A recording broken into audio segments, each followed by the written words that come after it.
28절에 보시면 백성이 많은 것은 왕의 영광이요 백성이 적은 것은 주권자의 패망이니라 라는 말씀을 해요.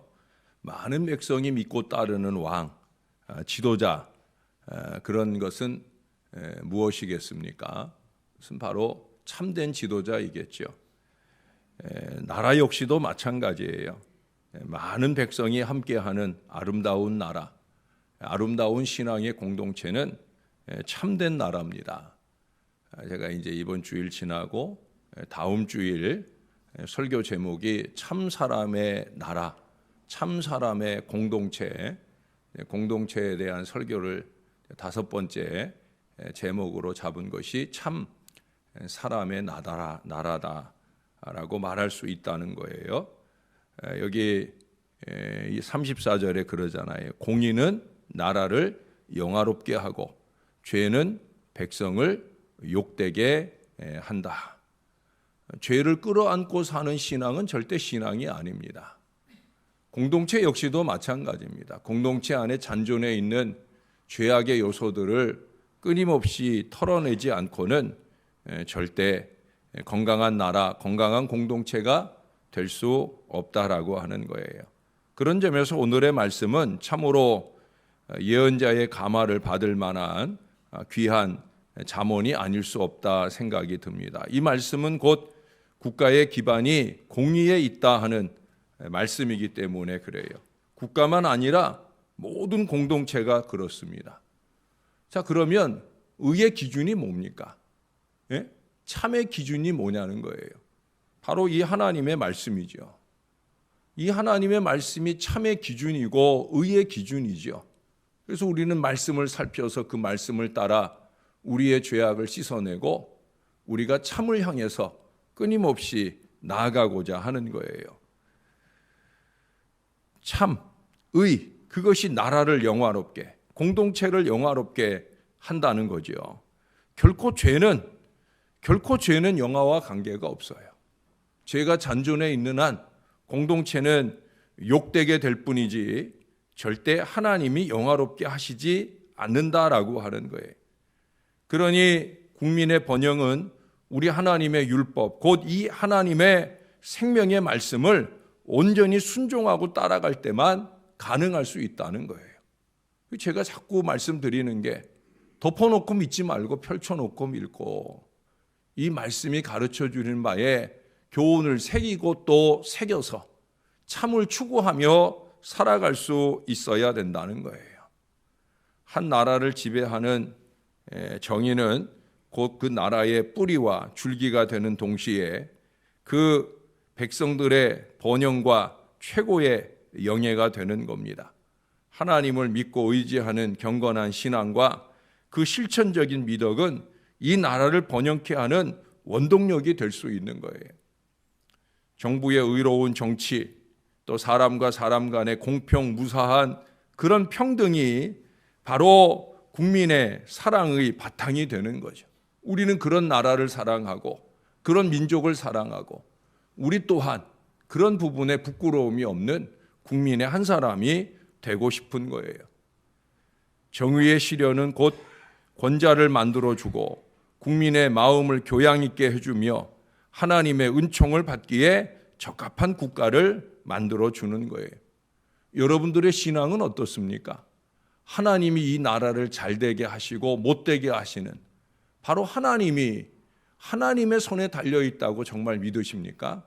그런다고 하면 이 땅의 위정자들이나 이 땅을 구성하고 있는 저와 여러분 모두가 하나님 보시기에 좋은 믿음으로 행할 수 있어야 된다는 거예요. 하나님의 은총은 이러한 백성들을 거룩한 성민으로 높은 민족으로 그렇게 만들어 주시게 되어지는 거예요. 제가 이 본문을 전체적으로 설교를 준비하고 난 뒤에 다시 34절, 35절에 묶여서 이 말씀을 준비하고 여러분과 나누게 된 이유가 뭐겠습니까? 그래도 호국의 달이니까 하나님이 다시 한번 이 마지막 두 구절의 말씀으로 6월의 말씀을 함께 나누기를 원하는 그 마음을 주시지 않았겠습니까? 이 나라 대한민국이 의로운 나라, 제사장 나라가 되어야 하기 때문에 그렇다라고 하는 거예요. 그러나 이와 반대로 죄된 백성은 나라를 욕되게 할 것입니다. 한 나라를 지배하는 악은 곧 그 나라의 수치가 되고 말 거예요. 위정자의 악은 온 국민의 수치가 되고 크고 작은 악은 이 나라를 점점 살기 어렵게 만들어 갈 거예요. 저는 뉴스 보는 걸 싫어해요. 왜? 요즘 뉴스는 얼마나 더 그렇습니까? 애들이 장난으로 친구를 때려 죽이질 않나. 예? 엄마가 자식이 보는 앞에서 아버지를, 전 남편이긴 하지만 자기 아이의 아버지를 죽이지 않나. 그것도 새 남편과 가정을 지키기 위해서 전 남편과의 문제를 해결하기 위해 그 전 남편을 죽였다는 거예요. 아이가 보는 앞에서 전 남편을 죽이고 그것이 어떻게 가정을 지키는 길이라고 생각을 합니까? 참 이 세상이 너무 악이 팽배해 있어요. 그럴 수밖에 없죠. 교회 안에서조차 가장 참 사람의 나라여야 하고 가장 의로운 나라여야 되는 이 교회조차도 의에 대한 추구가 없어요. 의의 기준인 이 말씀에 대하여 겸손히 따라갈 그 믿음의 마음이 없어요. 그러니 세상은 얼마나 더 그러겠느냐는 거예요. 여러분, 죄된 도시와 국가는 반드시 패망하게 되어집니다. 가장 대표적인 예가 로마잖아요. 로마는 그 시기 세계를 지배하던 나라였어요. 그런데 그 나라를 멸망시킨 것이 뭐라고 보느냐? 역사는 한결같이 말해요. 그것은 그 나라의 도덕적 부패 때문이다. 예? 타락 때문이다. 바로 그것이 그 나라를 패망하게 하는 원인이 되었다는 거예요. 세계 제2차 대전을 일으켰던 일본 군국주의도 여러분 중국 대륙에 일본이 무조건 항복을 선언할 때만 해도 중국 대륙에 무려 100만 명의 관동군이 있었다는 거예요. 그렇게 대단한 군사를 내버려 둔 채로 그들이 손들고 항복하게 된 이유가 어디 있느냐? 나중에 요시다 내각의 시게미츠 외무부 대신이 고백을 하기를 우리나라가 진 것은, 다시 말해서 일본이 패망하게 된 것은 도덕적 부패 때문이다라는 고백을 했어요. 우리가 왜 무조건 항복할 수밖에 없는 이 지경에 이르렀느냐? 우리가 도덕적으로 너무 문제가 많다는 거죠. 사람들을 가지고 죽이고 생체 실험하고, 심지어 중국에서는 이 관동군들이 우리나라의 위안부, 정신대 위안부 끌고 가고 이런 것 정도는 아무것도 아니에요. 관동군이 그 장개석 군부를 밀고 나가는 모든 걸음에 거기에 있는 젊은 처자들은 남아나질 않았다는 거예요. 이 군인들이 일본 군인들이 그 젊은 아가씨들을 다 성폭행하고 지나가고, 일본 놈들은 그래도 지금도 자기 잘못을 몰라요. 우리나라를 향해서나 중국을 향해서나 자기 잘못을 몰라요. 자기 잘못을 모르고 부패한 그 공동체는 절대 잘 될 수 없어요. 그 잘못을 모르니까 지금도 군사대국의 꿈을 어리석게 꾸면서 또 다른 악을 만들어 가잖아요. 아무리 무기가 많다고 잘 되는 나라가 되는 거 아니죠. 도덕적으로 건강하고 깨끗해야 되는 거예요. 플라톤의 이상국에서는 참된 정부의 형태는 모든 왕이 철학자가 될 때에 정의가 실현된다라는 얘기를 했어요. 무슨 얘기예요? 바른 정신과 사고를 가지고 나라를 다스려야 된다는 거예요. 세상에서만 그런 게 아니라 교회도 마찬가지예요. 교회의 영적 지도력을 발휘하는 사람의 정신과 사고가 올바르지 않으면 절대 하나님의 은혜를 입을 수 없다는 거예요. 시편 144편 10절은 말합니다. 주는 왕들에게 구원을 베푸시는 자요, 종 다윗을 그 해하려는 칼에서 구원하시는 자신이라. 하나님이 어떻게 다윗에게 이와 같은 은혜를 베푸시겠어요?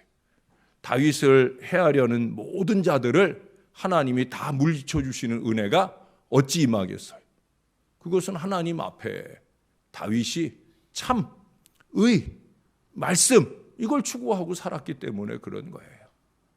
제가 그래야 되는 이유가 바로 그것이고요.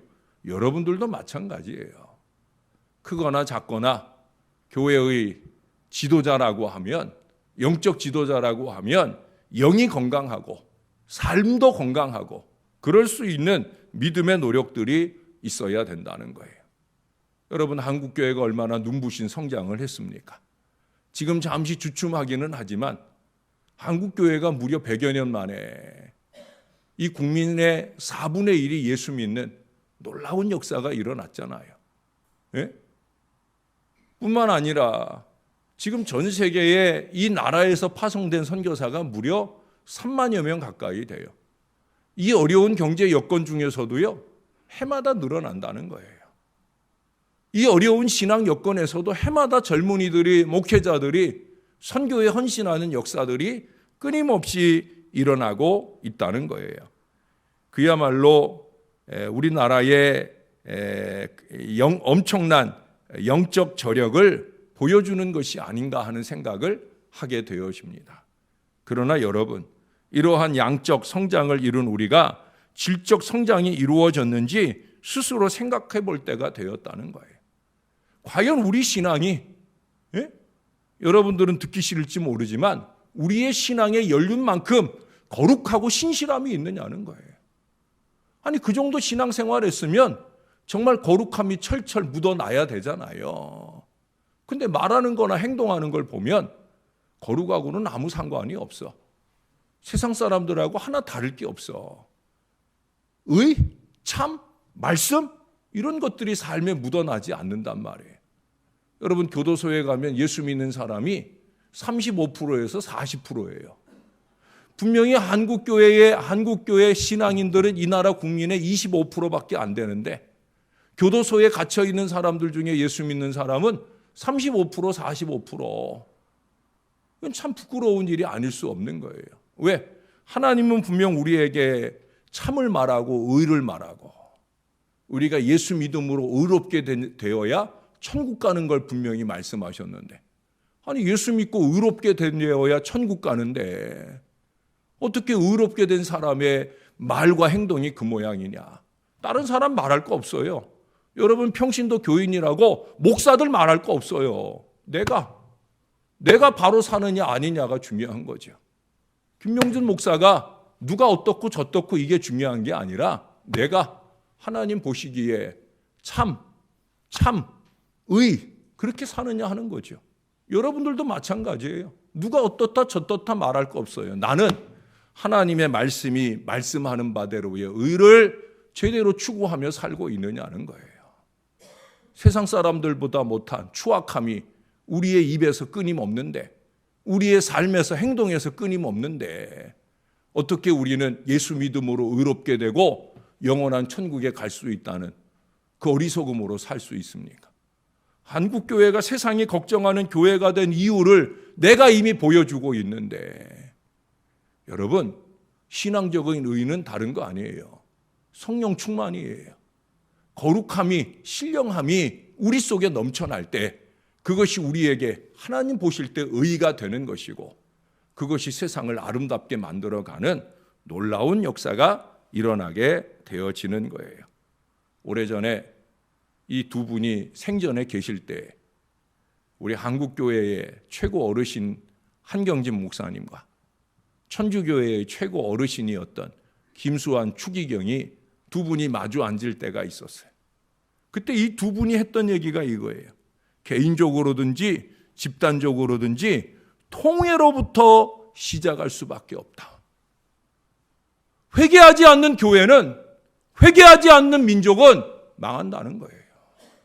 그것이 그 어르신들이 돌아가시기 전에 이 땅 이민족 한국의 천주교와 한국의 기독교에 남기신 교훈입니다. 통회하지 않으면, 자기 안에 죄를 말씀을 통해 죄로 보지 못하면 희망이 없는 거예요.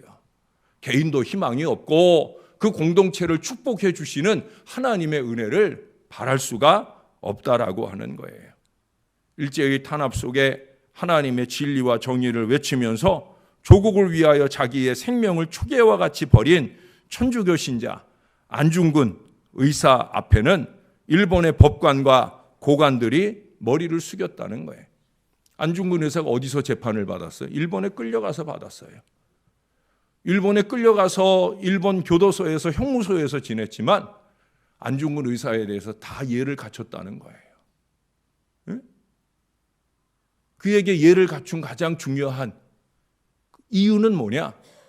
나라를 향한 그의 사랑 때문만 아니라 곧다는 거죠. 바르다는 거죠.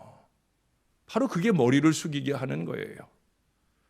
이 땅에 우리 50여 명, 한국교회 50여 명의 순교자들 중에 대표적인 주기철 목사와 신앙의 지조를 지키면서 우리 한국교회 지도자였던 김하식 목사님을 일본 경찰들 역시 높이 평가해서 조선교회에는 하나 반, 목사가 하나 반 있다고 그랬어요. 주기철 목사가 하나요, 김하식 목사가 반쪽이다. 아마 그분은 일본 사람들이 보기에 조금은 부족했던 모양인지 어떻든 하나 반 있다. 한국교회는 하나 반밖에 목사 없다. 그런 얘기를 했어요. 그럴 수밖에 없는 게 우리 통합 측도 부끄러운 역사를 가지고 있거든요. 총회에서 신사참배를 결의했던 어리석은 역사를 우리가 가지고 있어요. 주기철 목사님 같은 고매하신 분을 장로회 신학대학 졸업생 명단에서 지워버렸던 때가 있어요. 그게 우리 선조들의 어리석고 부끄러운 불의죠. 불의는 절대 이길 수 없어요. 불의는 부끄러움입니다. 하나님의 말씀대로가 아닌 모든 것은 불의예요. 여러분, 죄는 반드시 백성을 욕되게 합니다. 공동체를 욕되게 하는 거예요. 그래서 우리는 죄를 청산하는 통회와 자복이 있어야 돼요. 자꾸 남 탓만 하려고 하지 말고 자기를 들여다보고 말씀이 나를 깨닫게 하면 그 말씀 앞에 나를 돌아보고 회개하고 그리고 바뀌어야 되지요. 바뀌어야 되지요. 말씀이 말하는 바를 따라 살아가는 지혜가 있어야 되죠. 의인은 나라를 영화롭게 한다는 말은 높아지게 한다는 뜻이에요. 누가? 하나님이 높아지게 하나님이 높여주시는 거예요. 하나님이 높여주실 때 누구도 낮출 수가 없는 거예요. 우리는 그 은혜를 바라기에 하나님께 매달리잖아요.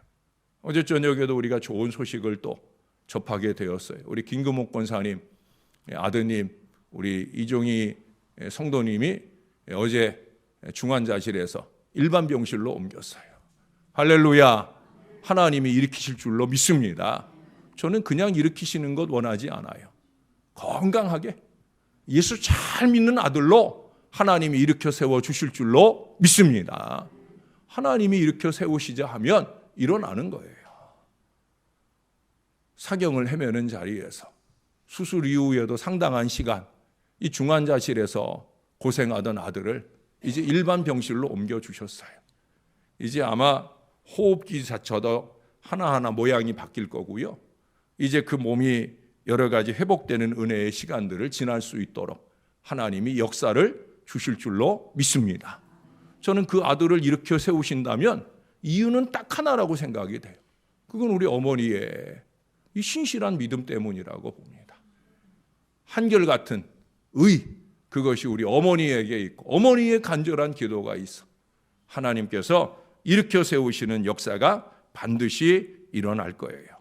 우리 한국교회 지도자들도 그와 같은 종들의 발자취를 따라 정의가 강물같이 흘러 민족을 복음화시켜 우리 민족의 수건인 민주주의를 토착화시키는 동시에 우리 민족의 수건인 이 남북의 통일의 영광을 우리 하나님께 올려드릴 수 있는 제사장 나라가 되어야 할 것입니다.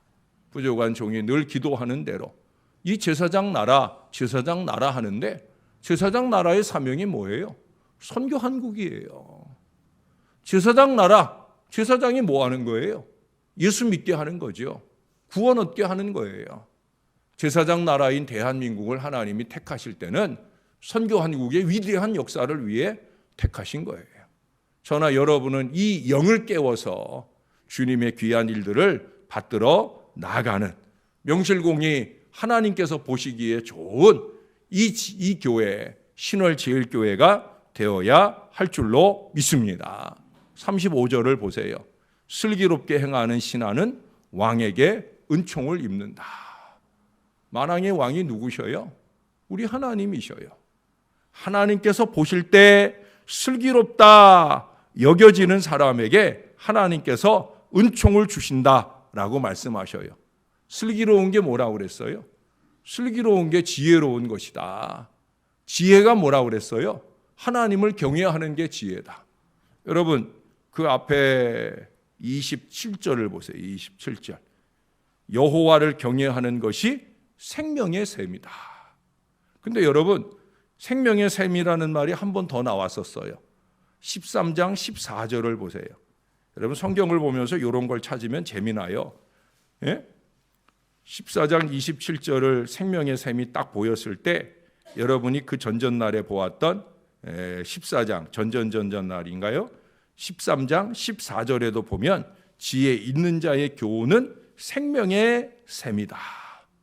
지혜는 하나님 경외요. 하나님을 경외하는 것이 생명의 샘이다.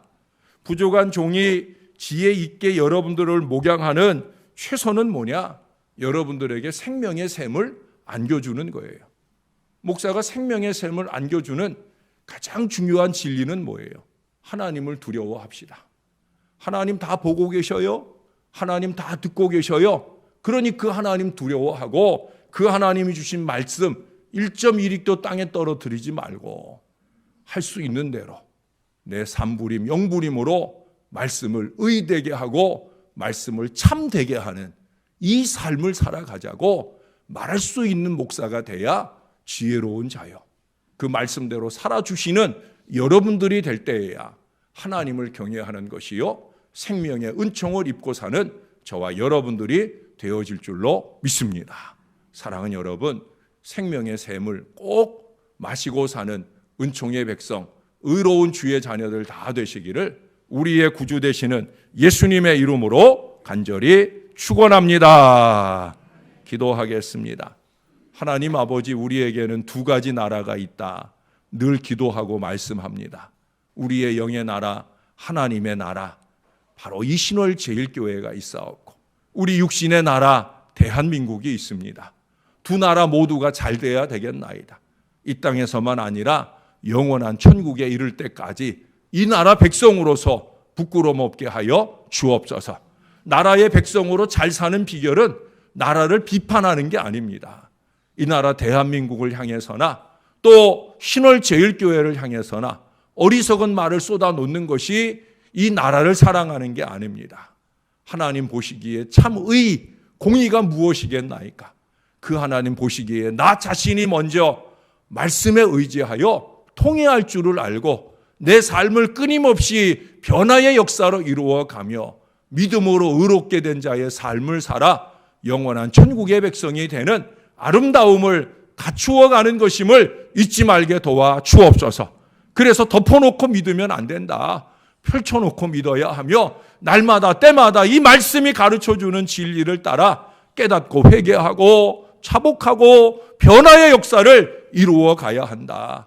세상적인 이치와 논리로 어리석은 똥꼬집이나 부리며 살 것이 아니라 하나님이 원하고 바라는 뜻에 겸손히 순종하는 아름다운 은혜로 살아야 된다. 하나님, 저와 우리 모든 자녀들이 잊지 말게 도와 주옵소서. 내 안에 내가 너무 많습니다. 내 안에 죄가 너무 많습니다. 내 안에 나도, 내 안에 죄도 성령의 충만으로 다 씻어내게 도와주시고 성령의 감동을 받아 하나님의 은혜로 하나님의 참으로 사는 저와 이 모든 자녀들 되게 축복해 주옵소서. 이제 그만 다른 사람을 향한 손가락질을 그만두고 자기 자신을 돌아보면서 나는 과연 말씀의 사람이 맞는가? 나는 과연 하나님을 두려워하며 그 하나님 보실 때 참 사람이 맞는가? 되새겨보며 바로잡아가는 건강한 신앙이 부족한 종에게도 여기 사랑하는 모든 자녀들에게도 넘쳐나게 도와 주옵소서. 어제와 다른 오늘의 모습으로 주 앞에 서며 주님께 영광이 되는 하나님의 백성 한 사람 한 사람을 통해 하나님께서 이 신월제일교회를 사랑해 주시고 이 나라 이 민족을 사랑해 주셔서 제사장 공동체 선교 한국의 위대한 역사를 감당해 나가는 이 귀한 은혜가 우리 교회에 이 나라 대한민국의 한국교회 위에 넘쳐나게 도와 주옵소서. 3만 명이나 나가 있는 우리 선교사들을 꼭 지켜주시고 저들의 영성을 지켜주시고 저들이 목숨 바쳐 전하는 복음이 힘있는 결실을 맺어가도록 은혜 베풀어 주옵소서. 올여름은 특별히 몽골 선교 여행을 준비하고 있습니다. 많은 주의 자녀들이 작정하고 나설 수 있게 도와주시고 하나님의 영광과 복음의 은혜와 충만한 기쁨이 넘치는 은혜의 시간으로 이어지고 준비되게 하여 주옵소서. 감사드립니다. 예수님 이름으로 기도합니다. 아멘.